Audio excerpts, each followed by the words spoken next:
California, there is a prison known for dozens of violent incidents and multiple deaths over many years. That place is Salinas Valley State Prison. It is a facility where even correction officers must stay alert at all times. In the previous video, we talked about the dangerous gang members housed there, but today, the story goes even deeper. It looks into the most brutal and unpredictable individuals. These are people who do not need any organization behind them to become dangerous.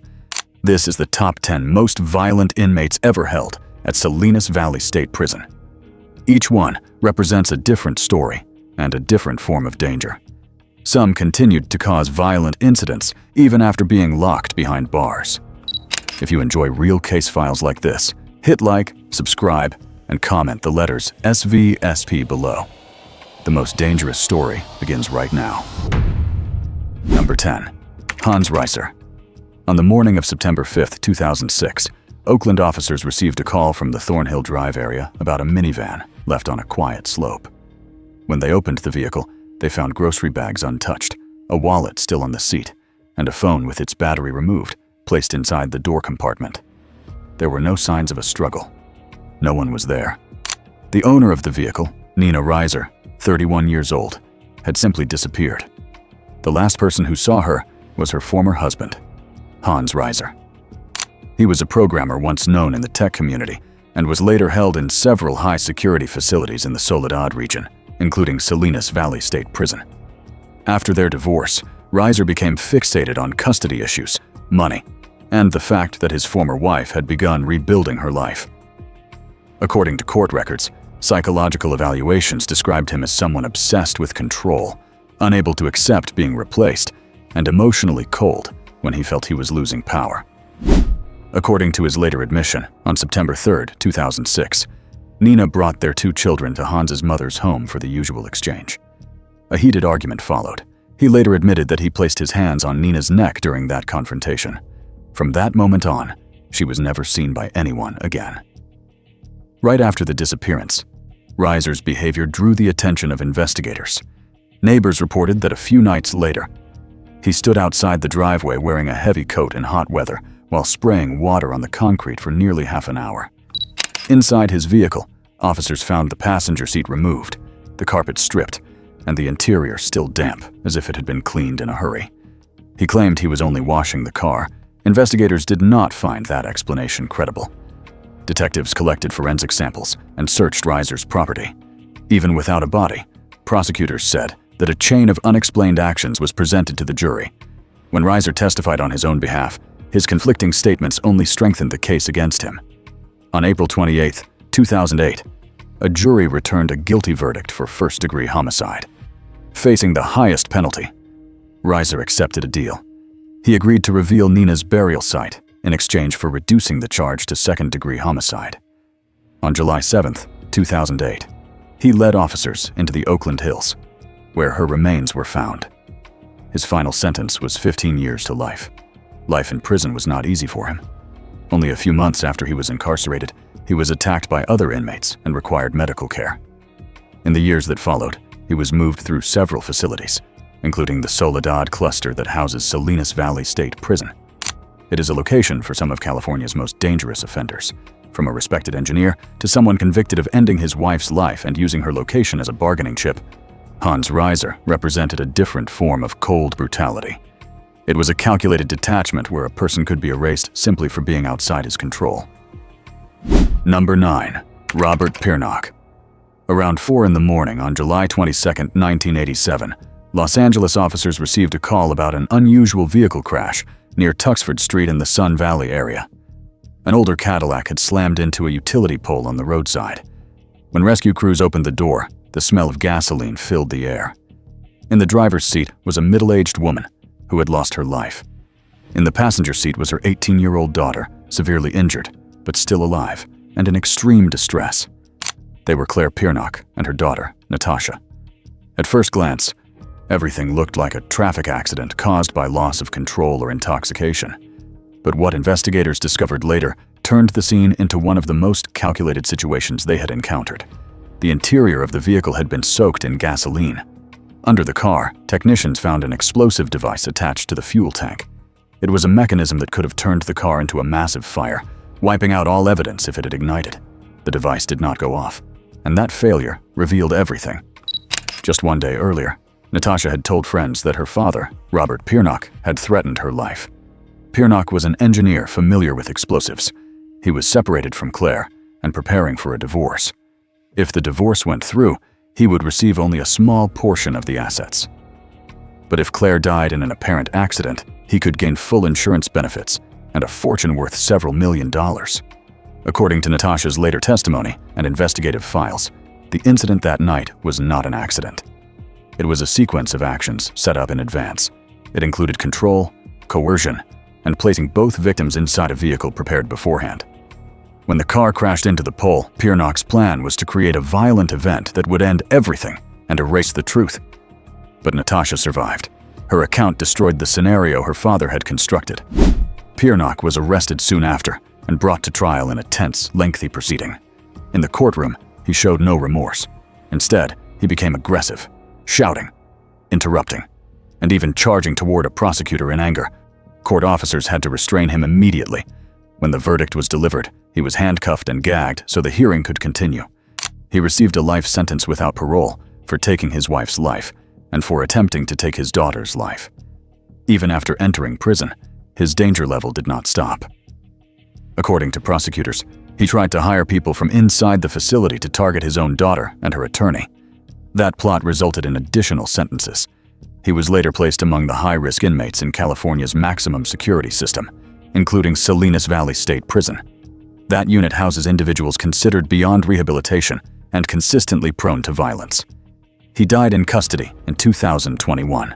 But the case of a husband and father willing to turn his own family into a staged accident for control and money remains one of the most chilling examples of calculated brutality in California's history.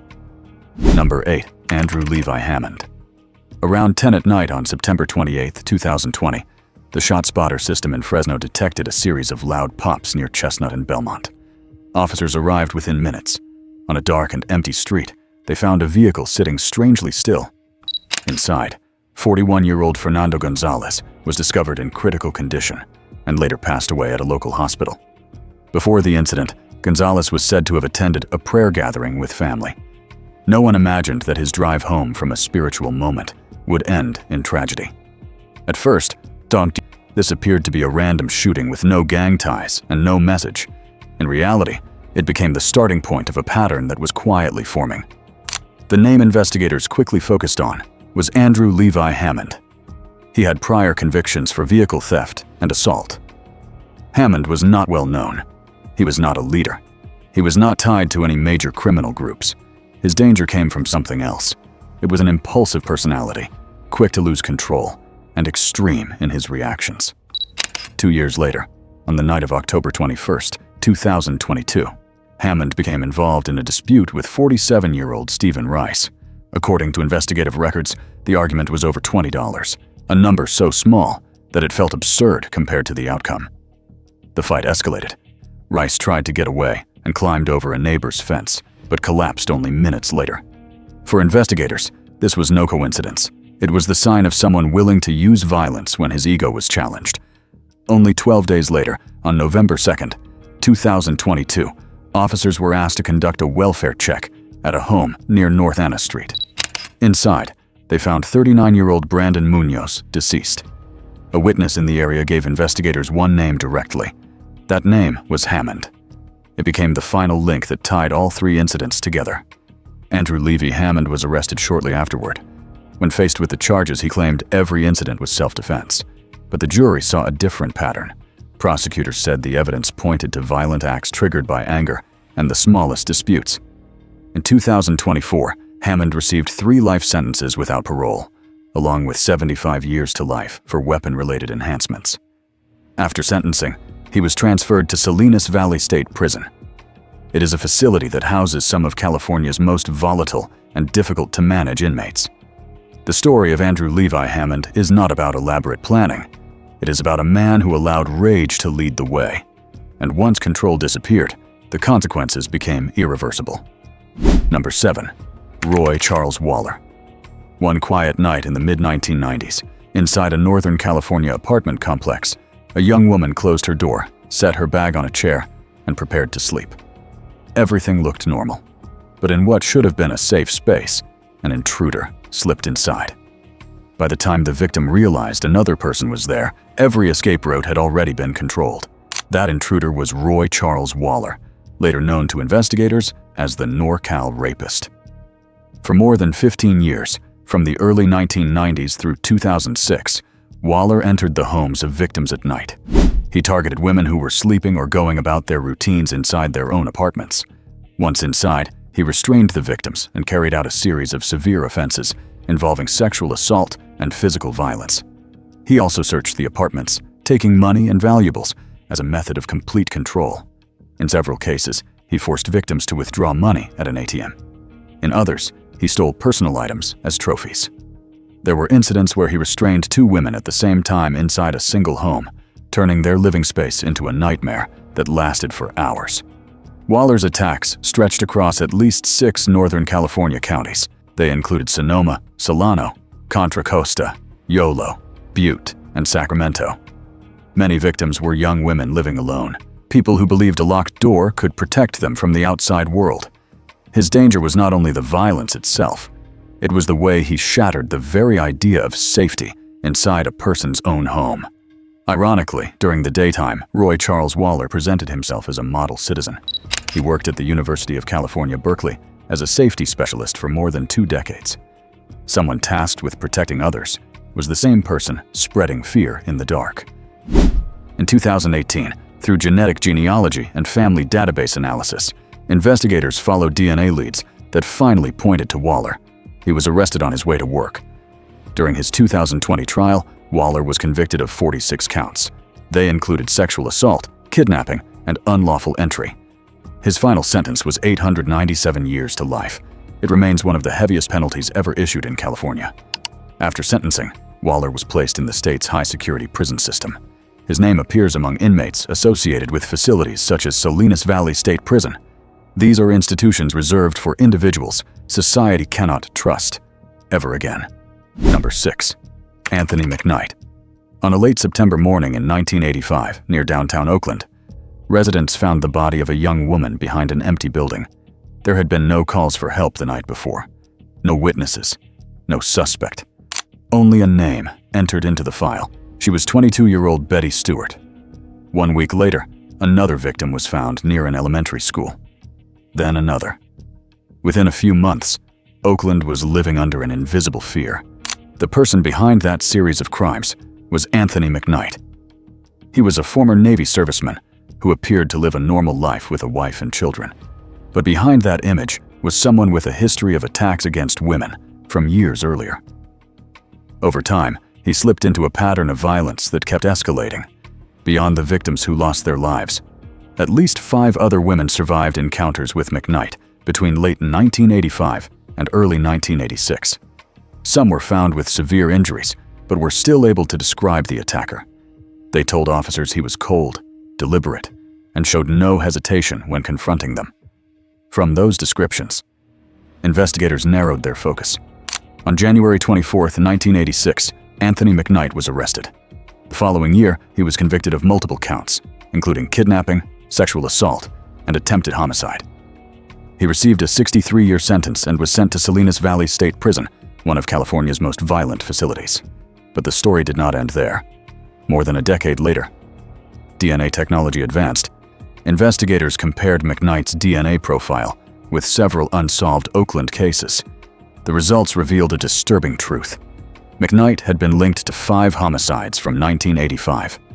One of those victims was a 13-year-old girl. The 2008 trial ended any remaining doubt. Mcnite was sentenced to death. He became one of the most notorious offenders ever held in California. He was later moved to San Quentin State Prison, the state's harshest death row. In 2019, Anthony Mcnite died inside his cell. There was no confession and no record of remorse. Only one cold reality remained. For years, a predator walked among the community unnoticed until the DNA collected inside a prison finally brought everything into the light. Number 5. Terry Childs. On a summer afternoon in 1985, In the wooded area near Scotts Valley in Santa Cruz County, a hiker discovered the body of a 17-year-old girl only a short distance from the main road. She was Lois Jeanine Sigala. There was no wallet and no message, only silence, and a scene that immediately told investigators this was not an accident. Several witnesses later recalled seeing Sigala enter a dark-colored Ford Mustang the day before she disappeared. That car belonged to a 29-year-old man living nearby. His name was Terry Childs. Childs was not a typical citizen. He struggled with drug use, drifted between places, had a history of violence, and often associated with offenders around the Northern California coast. But investigators focused on him for reasons beyond his record. Evidence, witness accounts, and shell casings found at the scene began aligning in a way they could not ignore. In 1987, Terry Childs was convicted of taking Jeanine's life and received a life sentence. He entered the California prison system and was later moved through some of the state's most notorious facilities. That path included Corcoran and then Pelican Bay, which houses some of the most dangerous inmates in California. And it was inside those walls, facing the possibility of spending the rest of his life in isolation, that Childs made a stunning offer. He began confessing to a series of additional homicides from the late 1970s and early 1980s. His claims stretched from Santa Cruz to Cupertino and even into Nevada. Some of those cases involved young women who had been missing for decades. Many were cold files that investigators had nearly given up on. During interviews, Childs described locations that only the person responsible would know. He acknowledged violent acts and said he could not sleep because he was haunted by memories and shadows from his past. Those statements led to more trials. Childs received additional life sentences stacked on top of one another, with no chance of parole. He was eventually transferred to Salinas Valley State Prison. It is a place reserved for individuals considered a permanent threat to the public. Inside SVSP, Terry Childs had no path to freedom and no future outside concrete walls and razor wire. He lived out his remaining years surrounded by the consequences of the crimes he admitted to. On February 11, 2023, Terry Childs died inside Salinas Valley State Prison. There was no obituary and no final tribute. Only a brief notice stating that a serial offender had died inside the facility that held him for the rest of his life. But for many families of the victims, the pain he caused never truly ended. Number 4. Antron "Big Lurch" Singleton. On the afternoon of April 10, 2002 in East Los Angeles, a woman looked out from her apartment window and froze. On the narrow street below, a large man was walking without clothes, covered in dark stains, moving as if unaware of where he was. Her instincts told her something was terribly wrong. She called the police immediately, then ran to check the neighboring apartment. That apartment belonged to 21-year-old Tynesha Isais, and inside it, a tragedy had taken place that could never be undone. The man on the street was not a stranger without a name. He was Antron Singleton, known in underground music as Big Lurch. He performed horrorcore rap, often writing about the darkest corners of the human mind. Ironically, elements once found only in his lyrics had now emerged in real life. A few years earlier, Singleton had survived a serious car accident that left him with chronic pain. He relied heavily on pain medication, then moved into using PCP. It is a drug known for intense hallucinations and loss of control. On the day of the incident, several people inside the apartment had reportedly used the substance together. Singleton later claimed he remembered nothing from that period of time, but forensic findings did not allow the case to remain in uncertainty. Examiners discovered that part of Tynesha's lung was missing, and biological samples taken from Singleton matched the evidence. That detail, presented in court strictly as scientific proof, led the media to label him with a chilling nickname. They called him the Cannibal Rapper. During the trial, the defense argued that Singleton was in a drug-induced psychosis, but under California law, voluntary drug use cannot be used as a legal excuse to avoid responsibility. The jury deliberated for less than 1 hour before reaching a verdict. On November 7, 2003, Antron "Big Lurch" Singleton received life without the possibility of parole. He also received a second life sentence for causing severe bodily injury to the victim. In the years that followed, he was held in several high-security institutions before being listed among the inmates housed at Salinas Valley State Prison. That facility is known for holding individuals considered a permanent threat to public safety. Even from behind bars, Singleton occasionally appeared indirectly through podcasts, letters, and interviews, insisting he had been pulled into a tragedy rather than causing it. But for the family of Tynesha Isais, and for those who witnessed that horrifying afternoon, one truth remains. Not everything is just a lyric, and some nightmares, once they enter real life, leave scars that never heal. Number 3. Joseph Hyungmin, Joe's son. On the night of December 24, 1990, in Huntington Beach, California, Christmas lights glowed in the windows, and music drifted from homes where families gathered. Outside in a dim parking lot, a 19-year-old woman walked her dog back toward her apartment, just as she had many nights before. A simple question rose from behind her. "Can you tell me how to get somewhere?" The man asking that question was Joseph Hyungmin's son. No one could have guessed that this moment would lead to hours of terror for the victim. It later became one of the most disturbing cases in California's legal history. Son, along with a friend from his high school years, restrained the young woman and used force and weapons to control her. For hours, they moved her through different locations, repeatedly threatening her life. Although many charges related to sexual assault could not be filed because the statute of limitations had expired, the court concluded that the events of that night amounted to prolonged torture. It involved severe violations and left lasting trauma. At the height of her fear, Son staged a mock execution. It turned her Christmas Eve into the most terrifying night she would ever endure. Before leaving, he delivered one sentence: "It's Christmas. This is your lucky day." Then he vanished. For nearly 18 years, the case slipped into the background. It became a cold file buried deep within police archives. Few could have imagined that during that time, Joe's son appeared on television. He played a henchman in the blockbuster comedy Austin Powers. He stepped into MMA arenas, presenting himself as a violent, imposing fighter. A man who had devastated someone's life now stood under bright lights. That changed in 2008 when Son was arrested for a minor vandalism charge. Per procedure, officers collected his DNA. Soon after, an investigator made a single phone call. His DNA matched the Christmas Eve case from 1990. During the 2011 trial, the victim stood before him and recounted every detail of that night. The jury found Son guilty of torture, a charge with no statute of limitations, and sentenced him to life in prison. But Joe's son did not stop there.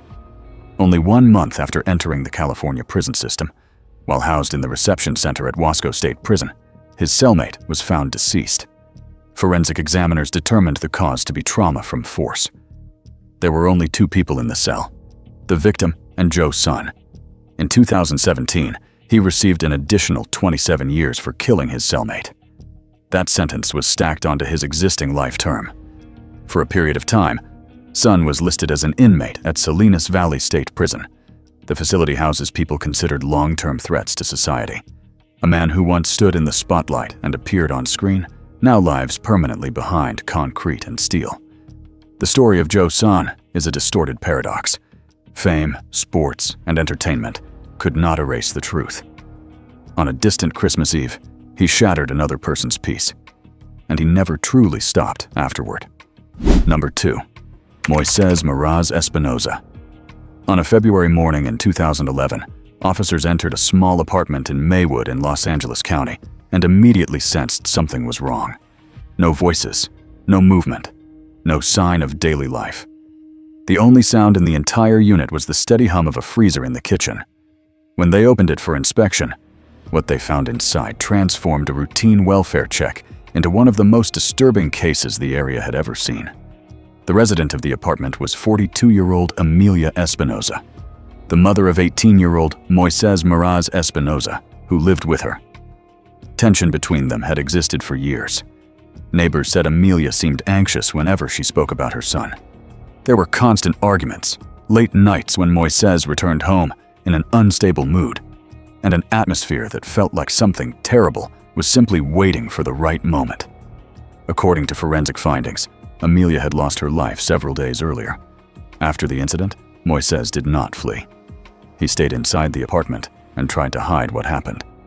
Then, nearly a week later, he walked into the Huntington Park police station and calmly turned himself in. He directed officers to the place where he had concealed her remains in the kitchen. What unsettled investigators even more was what they found inside the apartment. There was a book describing human sacrifice. After his arrest, Moises also displayed a tattoo of an inverted cross behind his ear. Prosecutors argued that this was not a spontaneous act. They said it reflected a distorted belief system driven by dark obsessions and a desire for absolute control. In 2013, Moises Espinosa was convicted of first-degree homicide and received a sentence of 25 years to life. A judge described the case as one of the most disturbing he had ever seen from the bench. If the story ended there, it would have been enough to place him among the most violent offenders. But he did not stop. At Salinas Valley State Prison, a facility known for housing the most dangerous individuals in California, Moises Espinosa soon became a recurring name in security reports. On the night of February 4th, 2023, only minutes after cell doors were locked, he attacked his cellmate. The injuries were severe enough that the victim required emergency treatment. Less than 1 year later, on November 25th, 2024, during outdoor yard time, he walked straight toward another inmate and assaulted him in full view of the crowd and surveillance cameras. In 2025, a Monterey County jury convicted him of 2 additional counts of aggravated assault by an inmate serving a life sentence. Legally, those convictions closed nearly every door to any future beyond prison walls. From a quiet apartment in Maywood to the concrete corridors of Salinas Valley State Prison, Moises Espinosa became more than a convicted murderer. He became a reminder of something darker. When that darkness grows deep enough inside a person, even steel bars cannot contain where it spreads. Number 1. Hussein Nayeri. In October of 2012, in a quiet neighborhood in Newport Beach, California, 2 acquaintances of Hussein Nayeri stepped outside a home without realizing it would be the last normal moment of their lives. Only minutes later, they were confronted, restrained, and blindfolded. There were no screams, no witnesses, no sign to anyone on the street that a nightmare had already begun behind closed walls. What made this case stand out was not only the abduction, it was the way Nayeri used the victims as tools in a prolonged and calculated campaign of torture. Nayeri believed that one of the victims was hiding millions of dollars in the Mojave Desert. Instead of seeking truth, he chose control.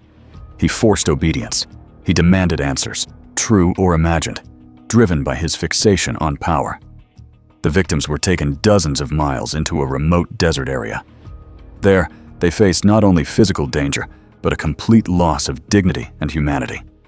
They were humiliated and terrified in a situation shaped entirely by someone obsessed with dominance. Because the victims in this case are protected, their names will not be mentioned. And due to YouTube content limitations, we cannot describe the full severity of the acts involved. Anyone who wishes to understand the complete details can research public records and court documents available outside this platform. When investigators began closing in, Nayeri did not panic. He left the United States and fled to Iran, behaving as though he had outsmarted everyone. But his wife, the person who first recognized who he truly was, cooperated with authorities. Her cooperation helped lead him out of hiding. At the Prague airport, he was arrested. But even steel bars were not enough to restrain him. In 2016, while awaiting trial at the Orange County Jail, Hussein Nayeri and 2 other inmates carried out a bold escape. They cut through metal bars, crawled through plumbing spaces, climbed onto the roof, and disappeared into the night. The most unsettling moment came from the security footage that showed Nayeri giving a thumbs-up gesture, as if taunting the entire system. He was eventually captured again. In 2020, Nayeri received 2 life sentences without the possibility of parole, along with an additional term. Prosecutors said he was not simply a dangerous offender. He was someone driven by power, domination, and the thrill of controlling others completely. Today, he is held at Salinas Valley State Prison, a facility reserved for individuals considered permanent threats to society. There, behind layers of steel and concrete, Hussein Nayeri is more than someone serving time. He is a chilling reminder that when intelligence loses all moral boundaries, it can become one of the most dangerous weapons a person can possess.